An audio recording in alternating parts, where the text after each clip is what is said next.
Nous avons le plaisir donc d'accueillir ce jour une femme dynamique, professeure Jacqueline Koyok, originaire de l'arrondissement de Vodula dans le département de la Léquié, région du Centre, mariée à M. Koyok Gilles de la Sanaga Maritime dans l'arrondissement de Massok, Son-Loulou.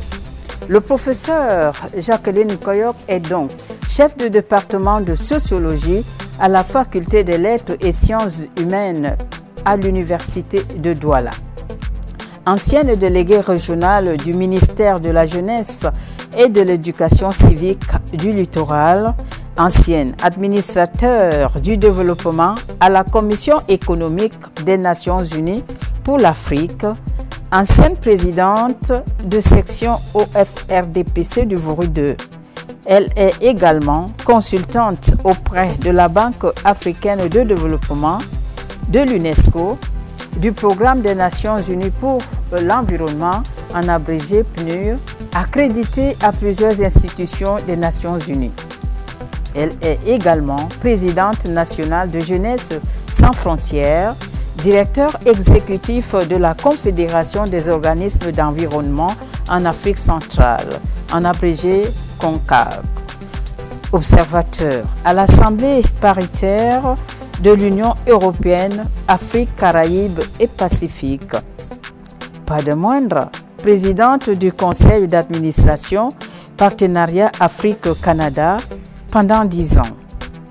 Madame Koyok Jacqueline est également auteure de plusieurs ouvrages et articles scientifiques. On peut citer entre autres l'Afrique dans la mondialisation, les défis de la participation, de la démocratie et de la gouvernance mondiale. Elle est tout cela.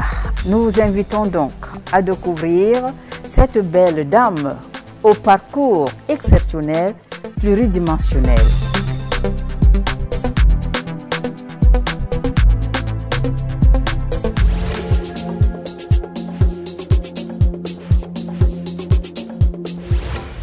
Bonjour professeur et Bonjour. Bienvenue à Manège du Savoir. Merci Albert Marie Togné et merci de me faire l'honneur de partager avec vous ces moments. Oui, moment de grande émotion et je m'émerveille vraiment devant toutes ces casquettes que vous portez avec aisance. Disons que je le dis souvent, dans la vie, il faut avoir une vision, une ambition, il faut persévérer et surtout avoir confiance en Dieu. Oui. Et tout ce qu'on demande à Dieu, on l'obtient, surtout si c'est dans le bon sens. Oui. Ouais. Donc, j'ai sollicité avoir tout cela, j'ai presque programmé cela, parce que pour devenir professeur, j'étais invitée à Tokyo, Oui. par exemple, et à l'aéroport, et les dames sont venues me chercher en m'appelant professeur. En ce moment, je n'étais pas professeur. J'ai dit, je ne suis pas professeur, et elles m'ont dit, non, vos contributions scientifiques, on les a placées au niveau des professeurs. Et du retour de Tokyo, je me suis engagée, j'ai dit je serai professeur. Le rêve doit être Le réalisé. rêve s'est réalisé et c'est presque ce que j'ai fait. Hein? Conseiller principal de jeunesse, j'ai dit je serai déléguée régionale. Pour moi, c'était le poste le plus élevé. Et Dieu a exaucé ma prière, je l'ai fait. Et j'ai créé moi-même une association, Jeunesse sans frontières, qui n'avait l'air de rien, mais à travers cette association, j'ai fait tous les continents et j'ai bénéficié des attentions de toutes les institutions internationales. Et c'est ce qui m'a donné d'ailleurs tous les postes dont on a parlé tout à l'heure. Madame Koyok, c'est quand même beaucoup de choses à la fois. Et en plus, je l'ai quand même dit, vous êtes mariée à Monsieur Koyok, ça veut dire vous avez une famille. Comment est-ce que vous vous organisez pour que tout cela soit sur les rails? Tout est organisation, tout est planification. Et lorsqu'on a une ambition, il faut se donner les moyens de le faire.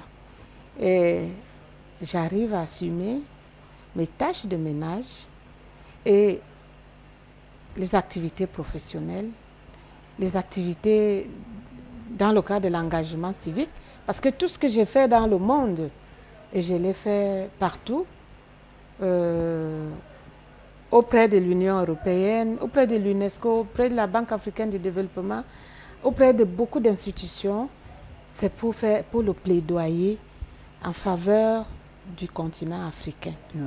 Et puis c'est après que je me suis rendu compte que je pouvais aussi faire pour moi-même. Mais avant, j'ai placé les intérêts des citoyens, les intérêts de l'Afrique, avant mes intérêts personnels. Madame Koyok, on a dit tout à l'heure que vous êtes chef du département de sociologie à la faculté des lettres et sciences humaines. C'est ça. Oui, la sociologie, bon, on entend ça. Est-ce que c'est une filière qui a un avenir que vous pouvez encore conseiller aux jeunes aujourd'hui de choisir? Bon, on n'est même plus au niveau de conseiller, oui, parce que c'est l'un des départements les plus populaires, si je peux le dire, parce que nous avons des milliers d'étudiants. Et je pense qu'aujourd'hui, la sociologie est devenue une science carrefour, parce que tout est dans la société. Et lorsque on est un expert dans le domaine de la gestion des faits sociaux, vraiment, on est au centre de tous les problèmes. Je crois que la sociologie aujourd'hui peut répondre aux problèmes du développement de l'Afrique, aux problèmes de la protection de l'environnement, aux problèmes du civisme, aux problèmes de l'intégration, aux problèmes de l'économie. Donc c'est devenu vraiment la base de toutes les sciences. La sociologie du droit, la sociologie de l'environnement, la sociologie de la femme, la sociologie du genre, la sociologie de tout.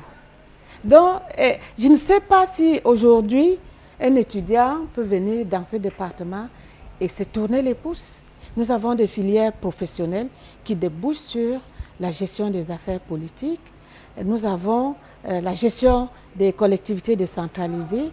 Nous avons la gestion des risques.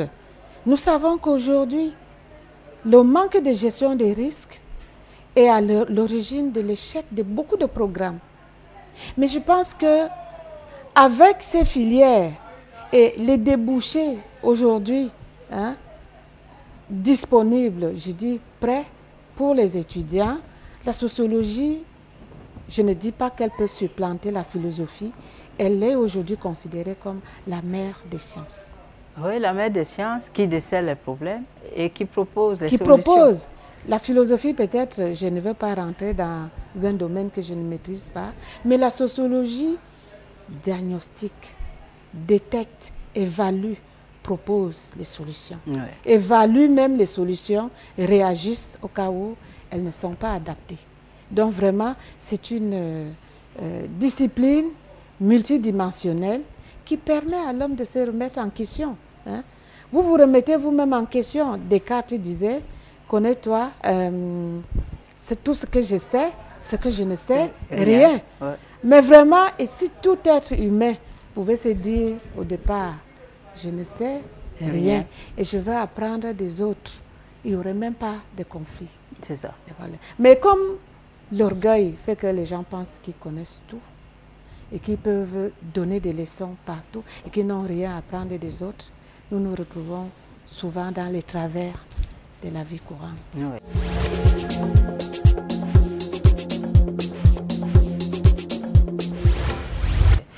Qu'est-ce qui fait votre joie quand vous êtes au milieu de cette jeunesse-là? Ce qui fait ma joie... Parce que les autres se plaignent, oh les jeunes, les jeunes, les jeunes. Ce qui fait ma joie, c'est qu'au moment où j'étais à l'apogée de ma carrière, c'est-à-dire là où j'ai gagné peut-être 10 fois plus ce que je gagne aujourd'hui, j'ai décidé, puisque la communauté internationale a investi, je peux le dire, beaucoup de ressources pour ma formation. Et je me suis sentie obligée de partager ce que j'ai pu obtenir gracieusement de la communauté internationale. Et pour moi, c'est une satisfaction, une grande joie de partager tout cela avec les jeunes. Et l'enseignement me donne donc la possibilité d'échanger avec les jeunes, de partager avec les jeunes tout ce que j'ai, tout ce patrimoine. Je considère que c'est le patrimoine de l'humanité. Parce que moi-même, je ne sais pas pourquoi la communauté internationale a investi des centaines de millions pour ma formation. Il y avait un représentant résident du PNUD ici qui m'avait appelé un jour. Il m'a dit, pourquoi les Nations Unies ont investi tant d'argent pour vous? J'ai dit, je ne sais pas. Alors que simplement, je m'étais dévouée à faire le plaidoyer pour l'Afrique. Ouais. Parce que je souhaite que dans le partenariat avec l'Union européenne, par exemple, les partenariats Afrique-Asie, les partenariats Afrique-Europe et les autres partenariats, que l'Afrique puisse avoir une vision. Qu'est-ce qu'elle recherche? Et surtout que ce soit un partenariat gagnant. Alors, j'y ai investi beaucoup d'énergie. Et je pense que la communauté internationale m'a payé cette volonté, cet engagement, cet altruisme de voir une personne qui se bat pour son continent. Et tout le temps, les gens me demandent, est-ce que l'Afrique est consciente de tout ce que vous faites? Et je dis, je fais. Si vous savez que je fais quelque chose, et si ça peut changer quelque chose dans la manière de regarder l'Afrique, dans la manière de partager avec l'Afrique, dans la manière de coopérer avec l'Afrique, je crois que c'est une grande satisfaction. Et je pense qu'au niveau du Cameroun, je ne peux pas dire que le gouvernement camerounais n'était pas sensible, parce que j'ai été 2 fois prix d'excellence africaine, et puis j'ai bénéficié d'une lettre spéciale de soutien politique du gouvernement camerounais.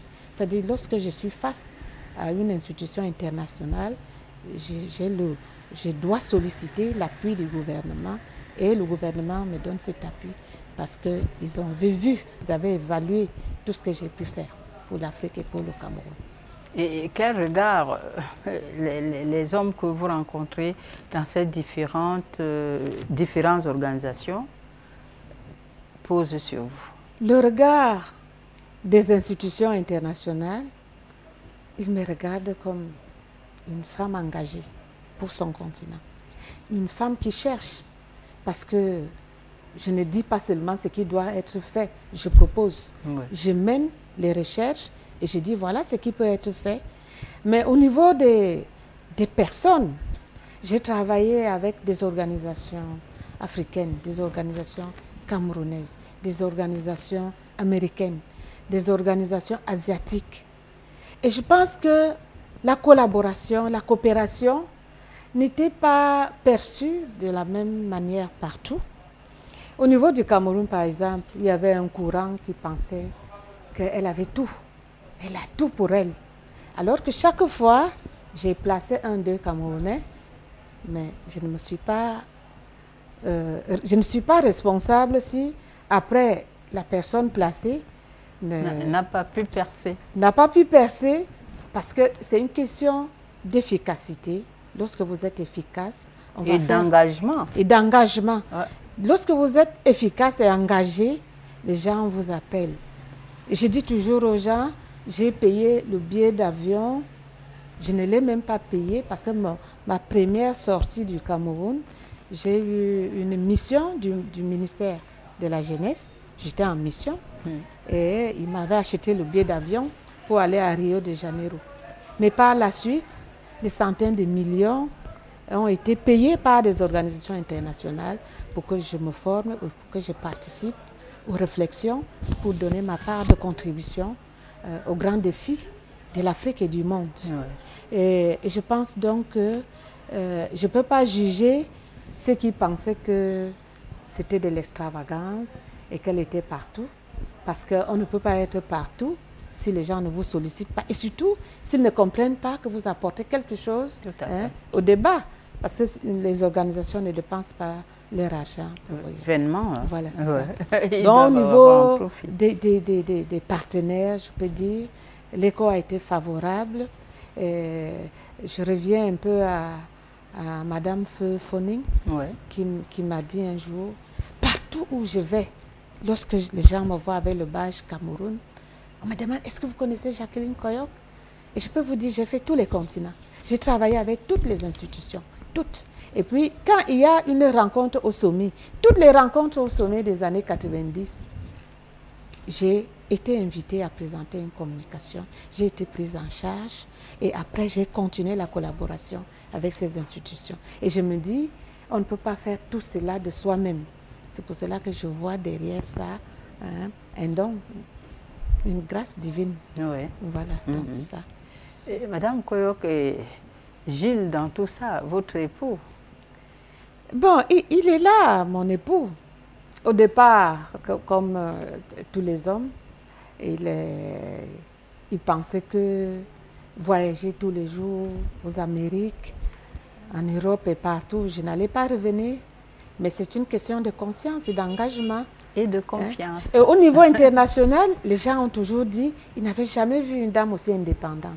Parce que dès que je vais à une conférence, si elle finit à 18h, 20h, je suis dans mon avion. Et tout le monde me dit, qu'est-ce que vous avez même de si précieux au Cameroun? Je savais que j'avais un ménage à sauver, à sauvegarder. Et puis j'ai de la famille. Et puis j'ai toujours placé ma famille comme ma priorité. Bon, il est vrai, mon mari disait, elle est toujours en train de dormir avec les livres, mais l'inspiration vient à tout moment. À tout moment. Même si je suis couchée, une idée me vient, je vais me lever, je consigne cette idée quelque part. Ça ne veut pas dire que je suis une mauvaise épouse. Hein? Mais les autres passent leur temps aussi à déambuler ailleurs, pendant que moi, je suis casanière, parce que je fais mes recherches. Là, je pense que mon mari ne peut pas se plaindre.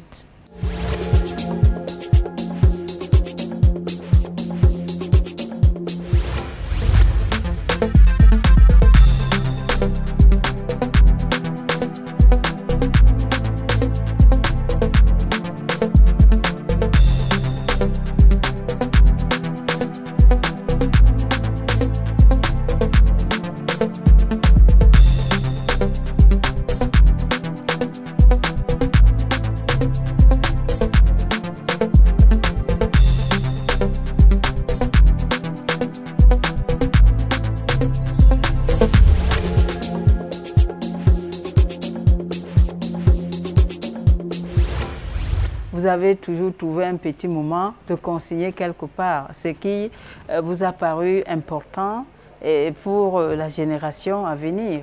Donc, d'où certains ouvrages. On a cité par exemple l'Afrique dans la mondialisation. Cet ouvrage est presque le résumé de tout le plaidoyer que je fais au niveau international concernant l'Afrique. Oui. Il y a le problème de la dette, il y a le problème du partenariat, il y a le problème du nouveau partenariat pour le développement de l'Afrique. Il est question là-dedans des politiques de développement, de la liberté ou non de l'Afrique de réfléchir à son propre développement. Et lorsque je parle de la gouvernance mondiale, je me dis qu'il y a le Grand Nord, il y a le Grand Sud, mais il faut que le Grand Sud s'exprime. Il faut qu'on laisse la possibilité à l'Afrique de s'exprimer. Et je ne parle pas seulement des autres. Les leaders africains doivent chercher le moyen de s'exprimer, de parler au nom de l'Afrique, de parler même d'une voix. Parce que l'Afrique est plurielle. On parle des Afriques. Ouais. Ce qui fait que lorsqu'il y a un partenariat, on sent que les Afriques diluent la position de l'Afrique. Comment amener les Africains à parler d'une seule voix pour être fort? Comment développer le commerce intra-africain? Comment développer l'intégration régionale? Ce n'est pas les autres, ce n'est pas l'Europe qui doit venir nous dire comment développer l'intégration régionale. Mais je pense que c'est une condition première pour le partenariat, même les nouveaux accords, les APE. Si l'Afrique n'est pas unie, l'Afrique, les efforts seront dilués. Je parle donc de tout cela. C'est un peu, je peux le dire, mon testament international. Ouais. Et je n'ai pas seulement ceci, j'ai 4 ou 5 manuscrits. Et je pense que je peux les publier d'ici 2 ans ou plus. Et je pense que cela pourrait servir à ceux qui voudraient également apporter leur contribution, non seulement à leurs problèmes personnels. J'ai commencé par les autres, mais je pense qu'au retour, Et Dieu a aidé pour que je sois ce que je suis par rapport à moi-même. Oui. Mais au départ, cet altruisme, les gens, tout le monde s'étonnait de savoir qu'est-ce qui vous intéresse dans le plaidoyer pour les problèmes de l'Afrique. Et puis, à un certain moment, je ne peux pas vous le cacher, mon mari disait, mais est-ce que mon épouse est toujours lucide? Comment vous pouvez toujours vous préoccuper des choses de l'Afrique dans le monde, alors que nous sommes au Cameroun et ailleurs? C'est une option dans la vie et j'ai voulu laisser quelque chose à la prospérité du continent pour que si les gens veulent le faire, les gens qui s'y intéressent puissent se dire, il y a quand même une dame qui a sacrifié une vingtaine des années à le faire. Et toutes les nominations dont je vous ai parlé, c'était des offres.